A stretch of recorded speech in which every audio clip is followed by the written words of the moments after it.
Hello and welcome to the 9th episode of the Legal 500's Corporate Conversations. I am Joe Boswell, Head of Research for the Legal 500's GC Powerlist series, and I'm here to introduce you to my conversation with Lisa Ann Cooney, General Counsel of construction company Day & Zimmermann. In this chat, we touched on a whole host of topics related to federal drug laws in the United States, with Lisa lamenting the lack of clarity between state and federal expectations and how this impacts employers. Anyway, enough from me. Here is the blunt facts of federal drug laws in the United States fit for purpose. Hello, everyone, and welcome to episode 9 of Corporate Conversations. My name is Joe Boswell, and today I will be interviewing Lisa Ann Cooney, who is General Counsel of Philadelphia-headquartered construction company Day & Zimmermann. We've got a really interesting and potentially slightly controversial issue to discuss today under the somewhat provocative title of The Blunt Facts Are Federal Drug Laws Fit for Purpose in Modern America. With a growing increase in state but not federal legislative support for the use of medical and recreational marijuana, more and more US employers have questions on whether they need to relax their drug testing policies. This is even more challenging for US government contractors, who often have specific clauses in their contracts with the government that require drug-free workplaces or drug-free employees. Lisa has a wealth of experience in this area. She's had a very extensive career, which I will ask her to expand upon in a moment. But she's going to talk us through about where the contradictions lie and how we might be able to find a path forward in the future. So welcome, Lisa. Great to have you with us today.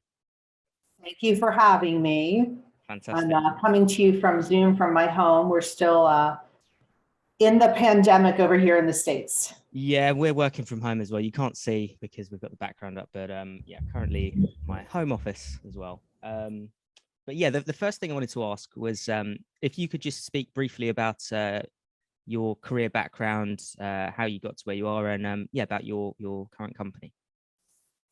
Sure. So I went to law school. Spent my first 13 years out of law firm at what we call kind of big firm, a large national practice on labor and employment law. So that's my area of expertise. Did a lot of counseling of clients on compliance with the law, but also a lot of litigation in state and federal court, and in the single plaintiff context and the class action context. I don't think over in Europe you have as many class actions as we do here in the States. But for the last 15 years, I've worked with Day & Zimmermann. It's a privately held company headquartered in Philadelphia. It's been around for about 120 years. I started with Day & Zimmermann as a divisional general counsel for one of its 4 business groups. And this group is called YO, and it provides staffing solutions to some of the world's largest companies, including some in Europe. And when I was there, I was responsible for litigation strategy, contract negotiation advice, and legal compliance. And then in January of 2020, I was promoted and I became the senior vice president and general counsel of the entire company. And so I lead a team of about 25 individuals in the company's law department. And in addition, I'm chair of our company's ethics and compliance committee. We have a large government business, so I'm the designated senior official for something called our Insider Threat Program.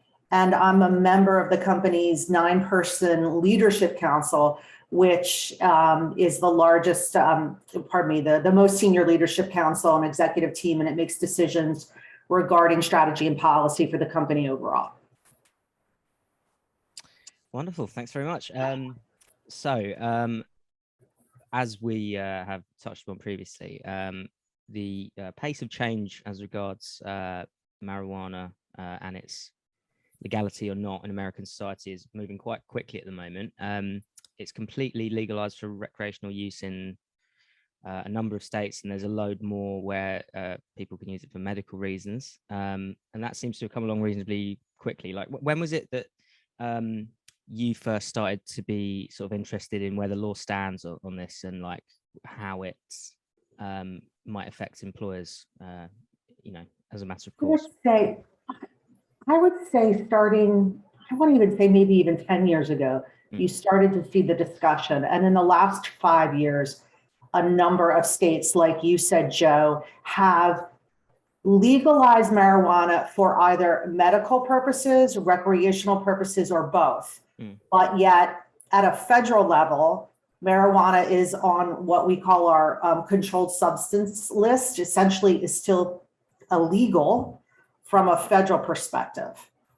So it's been a bit of a maze. And so we've been really paying attention to it because it's our job, my team, since it began, particularly because my company's business operations require it to onboard and offboard tens of thousands of employees each year. And by onboard, is a fancy way of saying we hire people and we send them to client sites to perform different services. And we work in high threat environments, blue collar environments, white collar environments, and safety sensitive environments. So before we send any of our employees to a client job assignment, most times we need to screen them according to ours or the client's requirements, one of which may be a drug screen, something we do a lot over here in the States. So we have to stay up to date on whether the company can drug test applicants or employees, what tests we can use,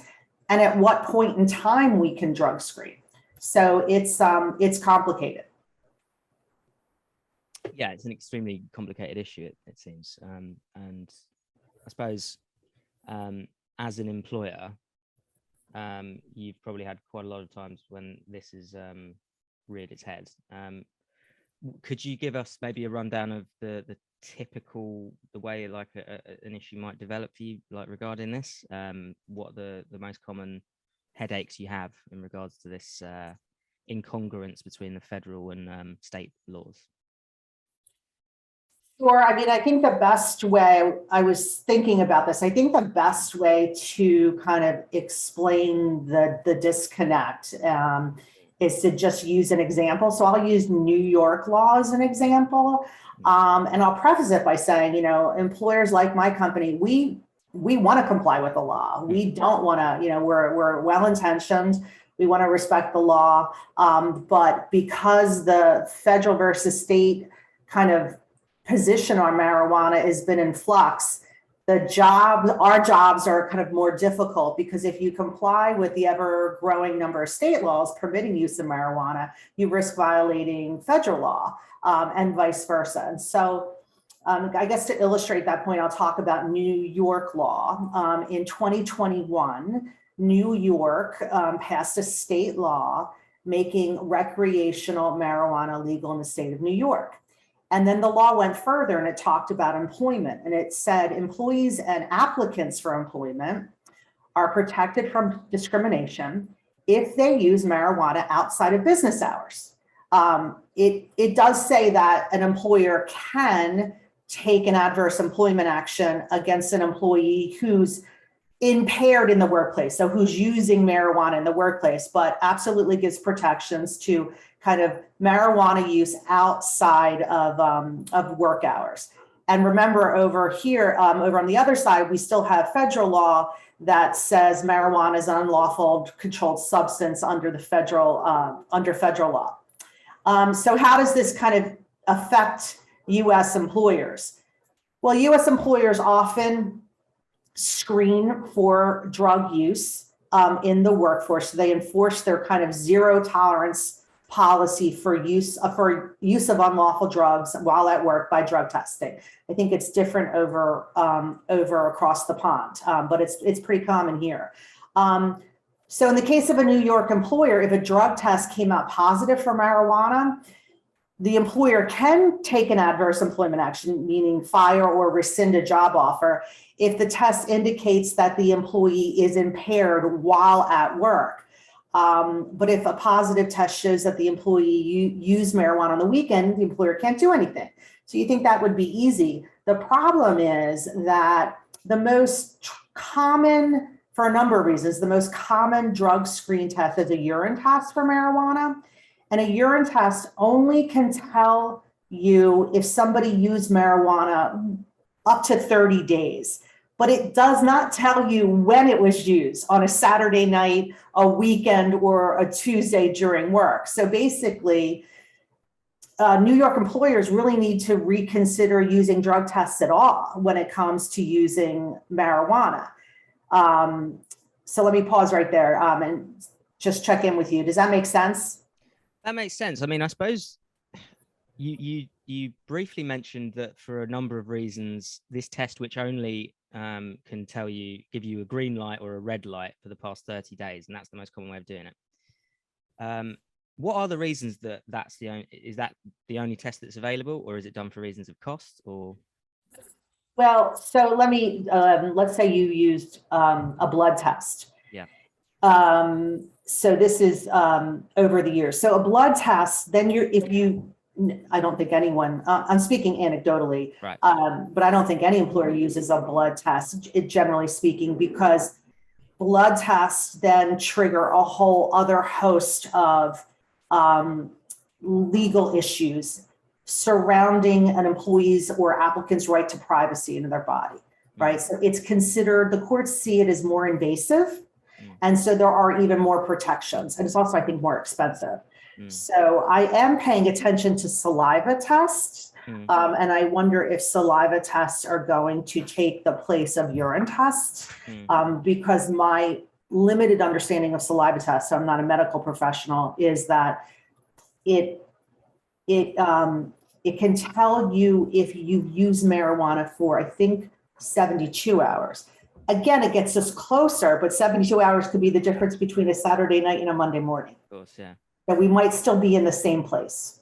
This is a problem then, isn't it? I mean, because I was speaking to some of my colleagues about this session we were doing, and they were saying, well, alcohol's legal, but you can be fired for being drunk on the job.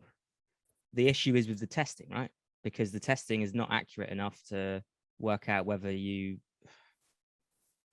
I mean, with alcohol, if there's a certain amount in your blood, that's it, you're over the limit. But with cannabis, it's exactly right. The breathalyzer test shows you if you're impaired at that moment in time, right? So it's a little different with a drug screen, right? Now, the New York law, to continue, so the New York law does say if someone's impaired in the workplace, they can be fired, right? And it gives a very detailed definition of what impairment is. It kind of talks about objective evidence, and it's a very detailed. And then it becomes, so what we're going to have to do is really train our human resources professionals.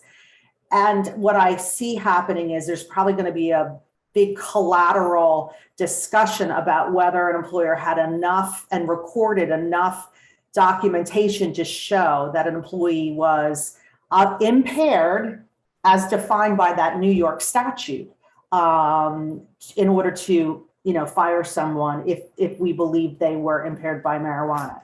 And oh, by the way, every state has a different version of it for those states, right? They have different definitions, different exceptions to the law. And that's where it gets complicated for employers, incredibly complicated. Because if you think about it, you have to design a process by who's going to be the person that knows the particular state laws. How do we screen?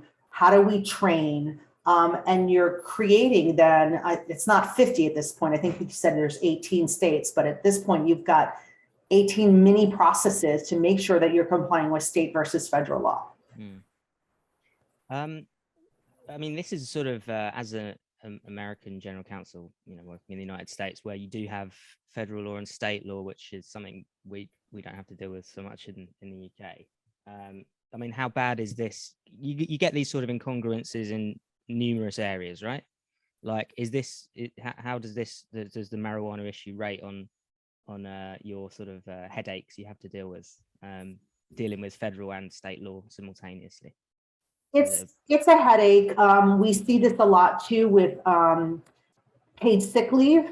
So again, I'm quite aware that, again, the states are quite different from over in the UK and in Europe in terms of paid sick leave. But we have a federal statute that protects employees for 3 months for unpaid sick leaves. And then state laws come in and supplement that and require employers to give paid leave either concurrently and sometimes not concurrently. And the reasons that would warrant paid leave under the different state laws differ.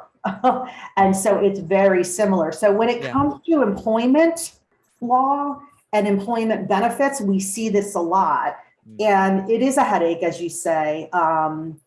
And it's interesting, what the headache would go away if at a federal level, there's something called preemption, where if at a federal level, Congress indicated that this will be the law, and that states can't change it, it would ensure much more compliance, quite frankly.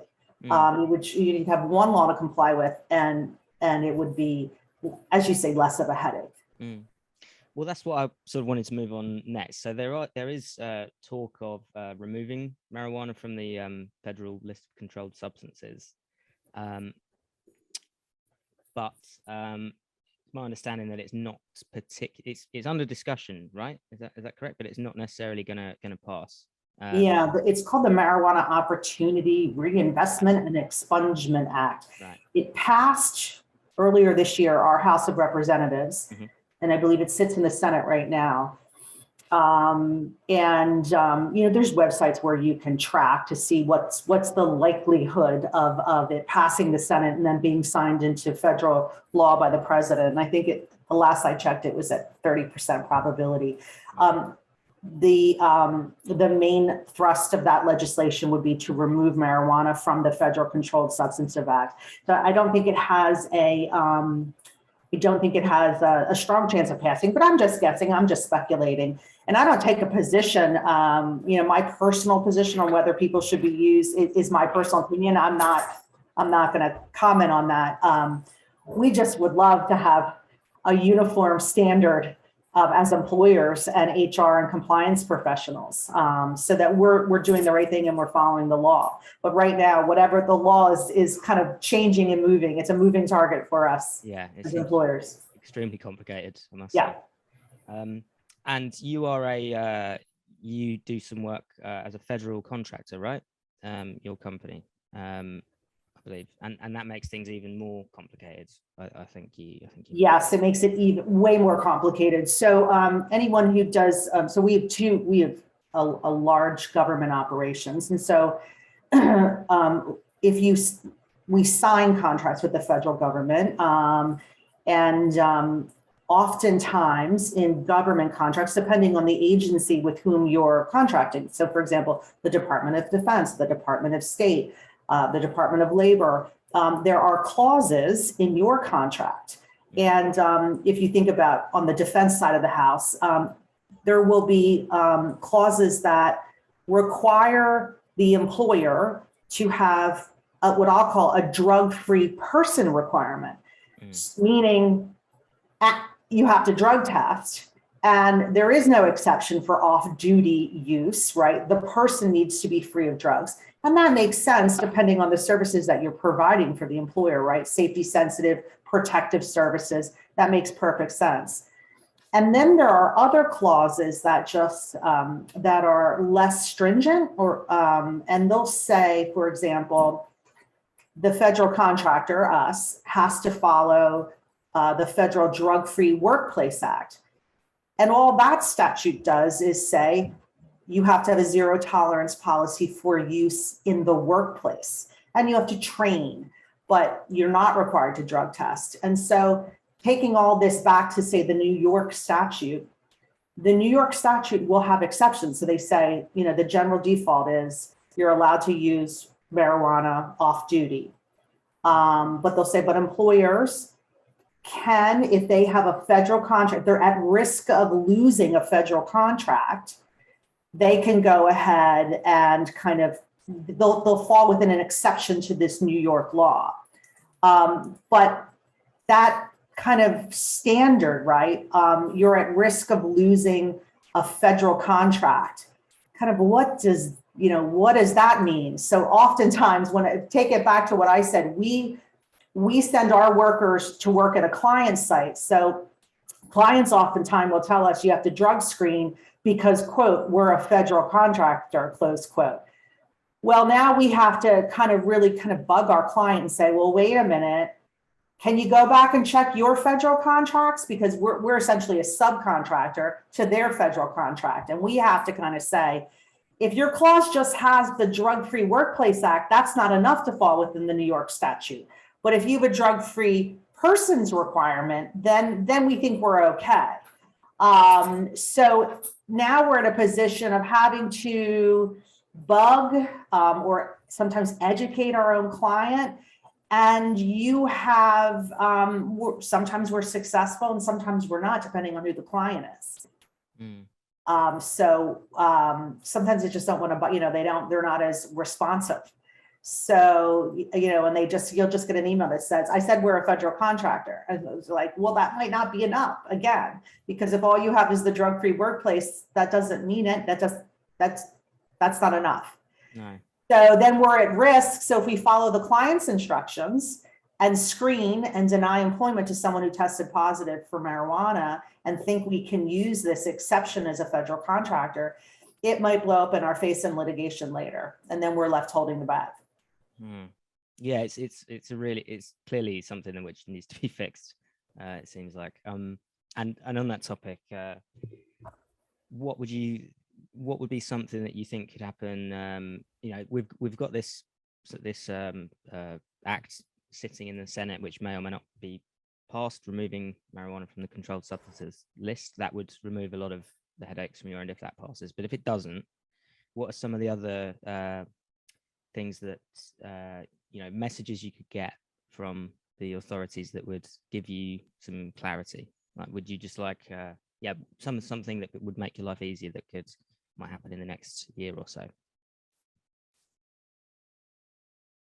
Well, I do think having the exception, under New York law for federal contractors, if the other states did that, that would make life much, much easier. But I don't think the headache's going to go away until we have the federal government either takes it off the Controlled Substances Act or passes legislation that preempts the field on the topic of marijuana. It's not going to go away. It's not going to be. Well, no, I mean, it seems like it's sort of it's a catch-22, isn't it? I mean, absolutely. Yeah. And are you working with other companies to try and get things moving forward on this issue? I imagine there's plenty of other employers that are in the exact same boat as you. You sort of. I think more and more employers are speaking out through lobbying and through organizations. I'm having conversations like this with you. So we're trying. We're well-intentioned. We absolutely want to comply with the law. We just want direction, right, from our legislatures. Yeah, lawyers like to know exactly when they're in the right and can report that to their business partners. Right. So. And in the meantime, we're working with our clients, our subcontractors. When we're the prime, we're working with our subcontractors, and then we're working with our clients when we're using their federal contract and analyzing their federal contract to see if there's an exception. Has this got worse over since the entire business landscape has been so disrupted over the past couple of years? Has that had any major effect on this? I imagine the way you employ people might have changed somewhat over that time, or is that just a non-issue in terms of this? I didn't hear the first part. I apologize.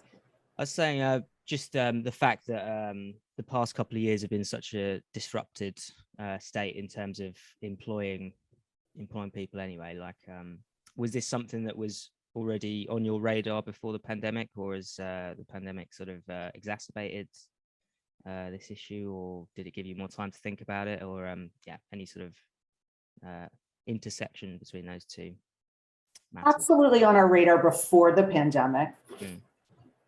I think the pandemic ran concurrent with more and more states passing recreational marijuana laws, but I don't know if there's a causation between the pandemic and states like New York passing recreational laws. It's just more and more are passing them. You know, New Jersey just passed, where I live, New Jersey just passed a law making, again, recreational marijuana lawful in the state of New Jersey.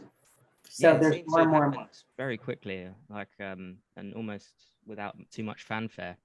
I think when the first couple of states made it legal for recreational use, it was quite a big deal even over here. But there's tons of other states that followed suit, and yeah, it seems to be a real trend. Absolutely. And it doesn't even, it's not, you're absolutely right. I remember when Colorado and California, it was, as you said, a lot of fanfare. And it's just, I also think, you know, excuse me, I'm sorry about that. That's okay. I don't want to say the younger generation, they look at marijuana differently. I don't, you know, whether I agree or not, they do. And so I do think that this is the trend. Yeah, no, I definitely agree. But obviously, as an employer, it's the law is not quite where it needs to be. And yeah, a real disconnect there. But anyway, look, I think we've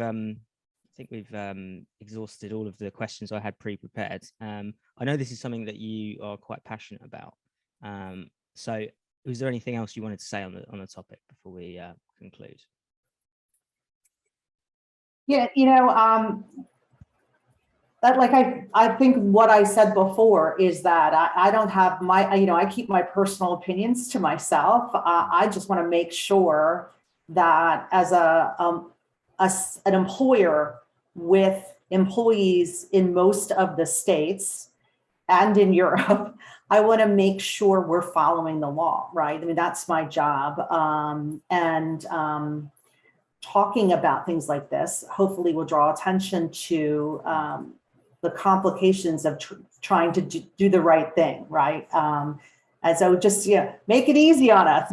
Give us one standard. That would be terrific. Yeah, absolutely. So brilliant. Lisa Ann Cooney, General Counsel of Day & Zimmermann, thank you very much for speaking to us on episode 9 of Corporate Conversations. Yeah, have a great rest of the day. Thank you, Joe. It was nice talking to you. Very nice speaking to you.